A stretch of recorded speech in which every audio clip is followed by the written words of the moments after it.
নমস্কার বন্ধুরা, দিশারি উইথ ব্রুকলিনে আপনাদের সকলকে স্বাগত।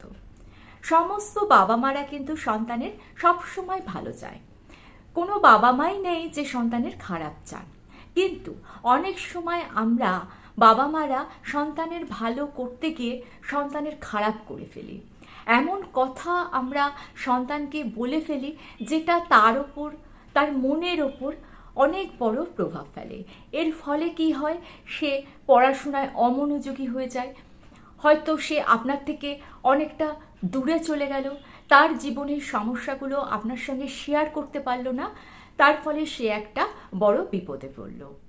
আমার কথাগুলো শুনে অনেকেই হয়তো আমার উপর রেগে যাবেন, কিন্তু রাগ না করে আমার কথাগুলো একটু ঠান্ডা মাথায় ভেবে দেখুন, একটু ভেবে দেখবেন, তাহলে আপনারা নিজেরাই বুঝতে পারবেন যে কথাগুলো কতটা সত্যি। যদি আমার সঙ্গে একমত হন অবশ্যই কমেন্টস করবেন, যদি একমত না হন তাহলেও কমেন্টস করবেন, আপনাদের বক্তব্য আমাকে জানাবেন, আমি আমার ভুল শুধরে নেব। দেখুন, ভুল ত্রুটি মানুষ মাত্রেই হয়। আমার যেটুকুনি এক্সপিরিয়েন্স, তার ভিত্তিতে আমি কিছু টিপস আপনাদের সঙ্গে শেয়ার করছি। নাম্বার 1, অনেক বাবা মাই অভিযোগ করেন যে তাদের সন্তান পড়াশোনায় ঠিকঠাক মনোযোগ বসাতে পারছে না, ভীষণ অমনোযোগী, কথা বললে কথা শোনে না। এদের ক্ষেত্রে আমি বলবো, যারা ছোট আছে, মানে যাদের বাচ্চা ছোট, তারা তো অবশ্যই, এমনকি যাদের বাচ্চা স্কুলে কিংবা কলেজে পড়ছে তাদের ক্ষেত্রেও এই কথাটা প্রযোজ্য যে আপনাদের বাচ্চা যখন পড়তে বসবে তখন আপনারা বাচ্চার কাছে বসুন। আপনারা হয়তো বলবেন যে আমাদের কি অত সময় আছে? যাদের ছোট বাচ্চা তাদেরকে তো সময় দিতেই হবে, 2 ঘন্টা 3 ঘন্টা অন্তত পক্ষে দিন। আর যাদের বাচ্চারা বড়, তাদের বাচ্চা যদি 5 ঘন্টা পড়ে, অন্তত তার মধ্যে 2 ঘন্টা আপনি আপনার বাচ্চার সামনে বসে থাকুন। আপনার ছেলে মেয়ে যখন পড়াশোনা করছে তখন কিছুটা সময় আপনি ওর পাশে বসে থাকুন। এখানে একটা ইম্পর্টেন্ট কথা আছে, সেটা হচ্ছে বসে থাকবেন, কিন্তু আপনি কখনোই ওর সামনে বসে বসে মোবাইলে গেম খেলবেন না, কিংবা গান শুনবেন না, কিংবা আপনার হয়তো মনে হলো ও পড়ছে, আমি পাশের ঘরে বসে একটু টিভি দেখে আসি। এটা কিন্তু করা যাবে না। তাহলে আপনি কি করবেন? আপনি কিছু ক্রিয়েটিভ কাজ করুন। ধরুন, আপনি পেপার পড়তে পারেন, আপনি গল্পের বই পড়তে পারেন, আপনি সেলাইয়ের যদি নেশা থাকে সেলাই পোড়াই এগুলো করতে পারেন, কিংবা আপনি কিছু লেখালেখি করতে পারেন। অনেক সময় বাচ্চাকে পড়াতে গেলেও কিন্তু আমাদের আগে থেকে একটু নিজেদেরকে দেখে নিতে হয়, এই কাজটা কিন্তু সবচেয়ে ভালো কাজ।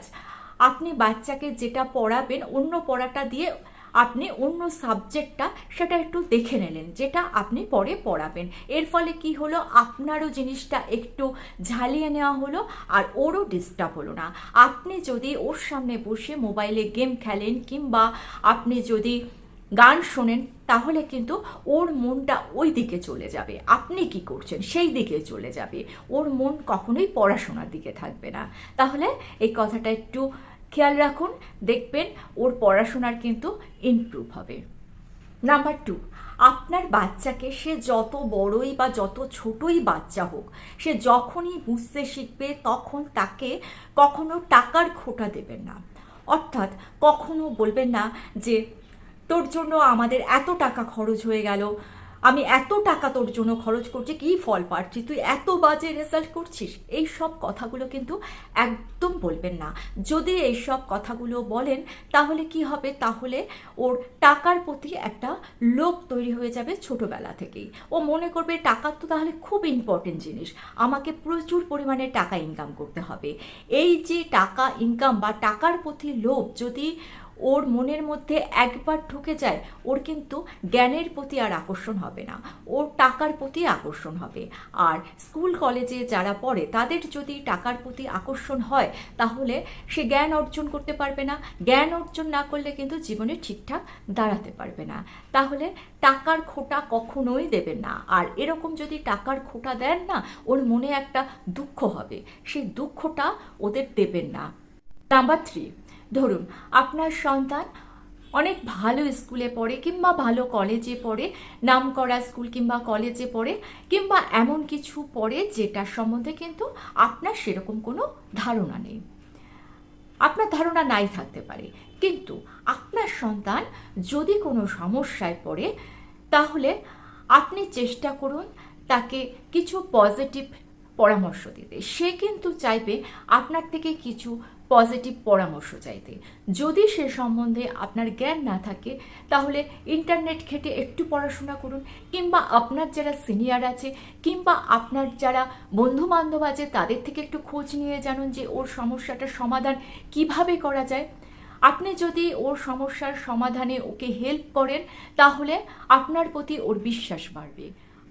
এর পরিবর্তে আপনি যদি ও কোনো সমস্যায় পড়ল, সেই সমস্যার সমাধান না করে বা ওর সঙ্গে থেকে ওর কথাগুলো না শুনে অযথা ওর ওপর রাগ করেন, ওকে 10টা কথা শোনান কিংবা শারীরিকভাবে ওর ওপর কোনো অত্যাচার করেন, সেক্ষেত্রে কিন্তু ও ধীরে ধীরে আপনার থেকে দূরে চলে যাবে। এটা কিন্তু খুব খারাপ দিকে চলে যাবে।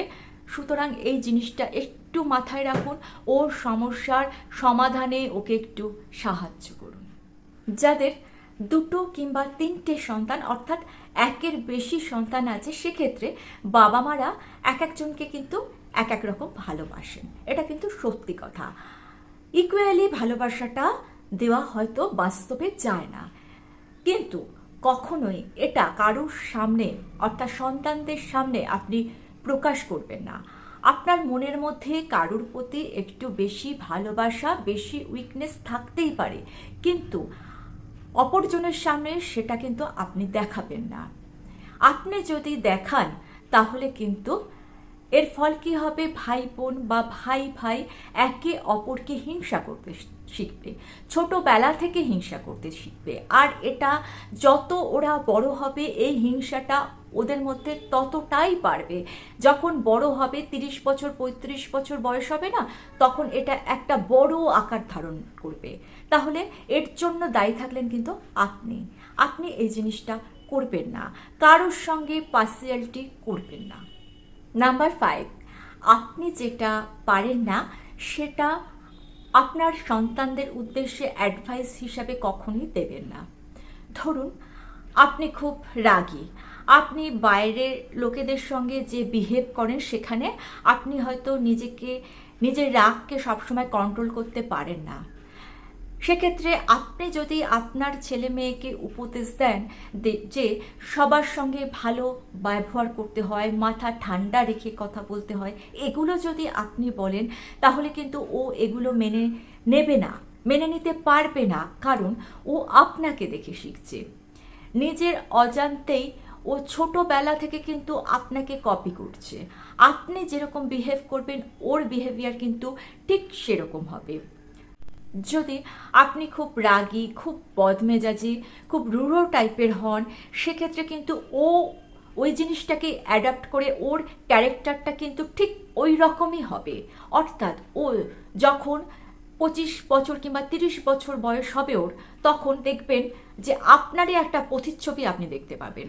তাহলে ওর মধ্যে যদি আপনি কোনো পজিটিভ গুণ দেখতে চান তাহলে অবশ্যই নিজের মধ্যে সেই পজিটিভিটিকে আনুন, নিজের বিহেভিয়ারকে চেঞ্জ করুন।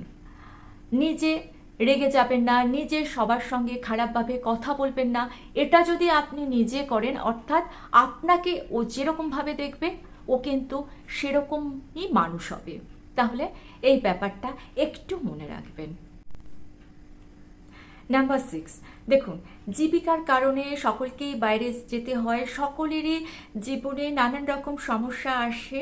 ধরুন আপনি ব্যবসা করছেন, সেখানে ব্যবসায় ক্ষয়ক্ষতি যা কিছু হোক, লাভ ক্ষতি যাই হোক, সেক্ষেত্রে কিন্তু আপনার মেজাজটা খিটখিটে হয়ে থাকতে পারে, কিংবা অফিসে কোনো ঘটনা ঘটলো যার ফলে আপনার মেজাজ হয়তো অনেক সময় খিটখিটে হয়ে থাকে। আপনি যখন ঘরে ঢুকলেন, আপনার সেই খিটখিটে মেজাজটা নিয়ে যদি ঢোকেন এবং আপনার সন্তান আপনাকে একটা কথা বলল, সঙ্গে সঙ্গে আপনি সেই বাইরের রাগটা যদি আপনি আপনার ফ্যামিলির ওপর দেখিয়ে দেন কিংবা আপনার সন্তানের ওপর দেখিয়ে দেন, তাহলে কিন্তু আপনার সন্তান পড়াশোনায় অমনোযোগী হয়ে যাবে। সে কিন্তু একটা অনিশ্চয়তার মধ্যে ভুগবে। তাই আপনার জীবনে যতটাই সমস্যা থাকুক না কেন, আপনি চেষ্টা করবেন আপনি যখন বাইরে থেকে ঘরে এসে ঢুকছেন নিজেকে একটু ঠান্ডা করে নিতে। বিশেষ করে সন্তানের সামনে নিজেকে একটু ঠান্ডা রাখবেন। আখেরে আপনারই লাভ হবে, কারণ আপনার সন্তান যদি ভালো হয় সেটা আপনার থেকে ভালো আর কারুর হবে না। নাম্বার 7, আপনি জীবনে যেটা পাননি, যেটা আপনার স্বপ্ন ছিল কিন্তু বাস্তবে পরিণত হয়নি, সেটা অযথা আপনার সন্তানের ওপর চাপিয়ে দেবেন না। হয়তো আপনার ডাক্তার হওয়ার ইচ্ছে ছিল, আপনি মনে করলেন আমি হতে পারিনি, আমার সন্তানকে আমি ডাক্তার হওয়াবই। এর ফলে কি করলেন, ওকে প্রেশার দিতে আরম্ভ করলেন যে তোমাকে ডাক্তার হতে হবেই। তাহলে কিন্তু ও পড়াশোনা করতে পারবে না। আপনি যখনই ওকে প্রেশারাইজ করবেন তখন ওর মন কিন্তু ডাইভার্ট হয়ে যাবে, ও পড়াশোনায় মন দিতে পারবে না। ওর মধ্যে সবসময় একটা ভয় কাজ করবে যে আমি যদি ভালো রেজাল্ট না করতে পারি, আমি যদি ডাক্তারিতে চান্স না পেতে পারি, তাহলে বাবা আমাকে বকবে, মা বাবা আমাকে বকবে। আর অনেক সময় অনেক বাবা মা কিন্তু বলেন যে ভালো রেজাল্ট না করলে বাড়িতে ঢুকতে দেবো না, ভালো রেজাল্ট না করলে খাওয়া বন্ধ। দয়া করে এগুলো বাচ্চাদেরকে একেবারে বলবেন না। আপনি বলুন যে আমি পারিনি, কিন্তু তুমি চেষ্টা করো না, তুমি চেষ্টা করলে ঠিক পারবে। চেষ্টাটা করো, তুমি চেষ্টা ছেড়ো না, চেষ্টা করো। তারপর যিনি ভগবান আছেন বা আল্লাহ আছেন, গড আছেন, যিনি থাকুক আপনার জীবনে, তিনি হেল্প করবেন। তুমি শুধু চেষ্টাটা করো, এইটুকুনি বলুন। দেখবেন ও মনের দিক থেকে আপনাকে কাছের মানুষ মনে করবে। আর এই কাছের মানুষ মনে করাটা না খুব জরুরি। তাহলে এই কথাটা মনে রাখবেন, আপনার অপূর্ণ ইচ্ছেগুলো বাচ্চাদের ওপর চাপিয়ে দেওয়ার চেষ্টা করবেন না। নাম্বার 8, বাচ্চাকে আপনাদের আলোচনার মধ্যে অংশ নিতে দিন, ওকে গুরুত্ব দিন, ওকে বুঝতে দিন যে ও একজন মানুষ, ওরও একটা মূল্য আছে। আপনাদের জীবনে বা পরিবারে যদি কোনো সমস্যা আসে, সেই সমস্যা সম্বন্ধে আপনি যখন আলোচনা করবেন তখন ওর বক্তব্যটাও শুনুন। দেখুন ও কি বলতে চায়। এমনি করতে করতে কি হবে জানেন, ওর মধ্যে একটা পার্সোনালিটি তৈরি হবে। প্রয়োজনের সময় কি ডিসিশন নেবে সেটা ও বুঝতে শিখবে। আর এর ফলে ও আপনাদেরও অনেক কাছাকাছি তৈরি হবে, মানে কাছের মানুষ একটা তৈরি হবে। তাহলে বাচ্চাকে গুরুত্ব দিন। বাচ্চাকে সব সময় শাসন না করে ওর সঙ্গে একটা বন্ধুত্বপূর্ণ সম্পর্ক তৈরি করুন। একটা বয়সের পর, ধরুন যখন ও 7-8-এ পড়ে, তখন ওর কথাগুলো একটু শুনুন। আপনি ওকে বেশি না বকে ওর কথাগুলো শুনুন, তাহলে আপনি বুঝতে পারবেন যে ও কাদের সঙ্গে মিশছে। স্কুলের ওর নানা ধরনের যে গল্প, সেগুলো আপনি শুনুন। ছোটোবেলা থেকে এটা হ্যাবিট করুন। যখন ও একদম ছোট তখন স্কুলে গিয়ে ও কি করছে ওকে জিজ্ঞাসা করবেন আজকে স্কুলে কি হলো, ও যা যা বলছে সেগুলো মন দিয়ে শুনুন। তাহলে ওর মনে হবে হ্যাঁ আমার কথা তো শুনছে, আমাকে গুরুত্ব দিচ্ছে। জানবেন ওরা ছোট হলেও কিন্তু সব কিছু বুঝতে পারে, ওকে গুরুত্ব দেওয়া হচ্ছে কি হচ্ছে না এটা কিন্তু ও খুব ভালো বুঝতে পারে। তাই ওকে গুরুত্ব দিন। দেখবেন এইরকম করতে করতে আপনি বুঝে যাবেন যে ওর ফ্রেন্ড সার্কেলটা কীরকম। ফ্রেন্ড সার্কেল যদি ঠিক না হয় তাহলে কিন্তু ও বিপথে যাবে। আর আপনি ওর পেছন পেছন সবসময় যেতে পারবেন না। আপনি স্কুলে গিয়ে দেখতে পারবেন না ও কার সঙ্গে মিশছে, কার সঙ্গে কি গল্প করছে। ওর থেকেই জেনে নিন ও কার সঙ্গে মিশছে, কি গল্প করছে। তাহলে আপনি নিজের বুদ্ধি দ্বারাই বুঝে যাবেন যে ও কোন জগতে বাস করছে। নাম্বার 10, ওকে বোঝান যে জয় পরাজয় এই দুটো নিয়েই কিন্তু জীবন, ভালো মন্দ জীবনের এই দুটো দিক ওকে বোঝান। একবার যদি আনসাকসেস হয় তাহলে ও যাতে ভেঙে না পড়ে সেই দায়িত্ব কিন্তু আপনার ওপর বর্তায়। ওকে মনে সাহস যোগান যে একবার হয় নাই তো কি হয়েছে, চেষ্টা করো আবার হবে, তুমি চেষ্টা করো, তোমার পাশে আমরা আছি। তাহলে দেখবেন ও জীবনে পরাজয়টাকে মেনে নিতে শিখেছে। জীবনে পরাজয়টাকে কিন্তু আমাদের সকলেরই মেনে নিতে হয়। একবার পরাজয় হবে, তারপর সেই পরাজয় থেকে আমাদের শিক্ষা নিতে হয়। শিক্ষা নিয়ে কিন্তু পরের বার জয় হবে, হওয়াটা স্বাভাবিক। তাহলে ওকে এই জীবনের এই মানেটা আপনি ওকে বোঝান, দেখবেন ওর জীবনটা সুন্দর হবে। তাহলে বন্ধুরা, এগুলো মেনে চলুন, আর আমার ওপর রাগ না করে একটু ভাবুন যে আমি ঠিক বলেছি কিনা। ভিডিওটা ভালো লেগে থাকলে চ্যানেলটা সাবস্ক্রাইব করে নিয়ে পাশে থাকা বেল আইকনটা প্রেস করে দিয়ে অল অপশনটা ক্লিক করে দেবেন। তাহলে যখনই নতুন কোনো ভিডিও আপলোড করব তার নোটিফিকেশন আপনাদের কাছে পৌঁছে যাবে। আজকে এই পর্যন্ত, ভালো থাকবেন, সুস্থ থাকবেন।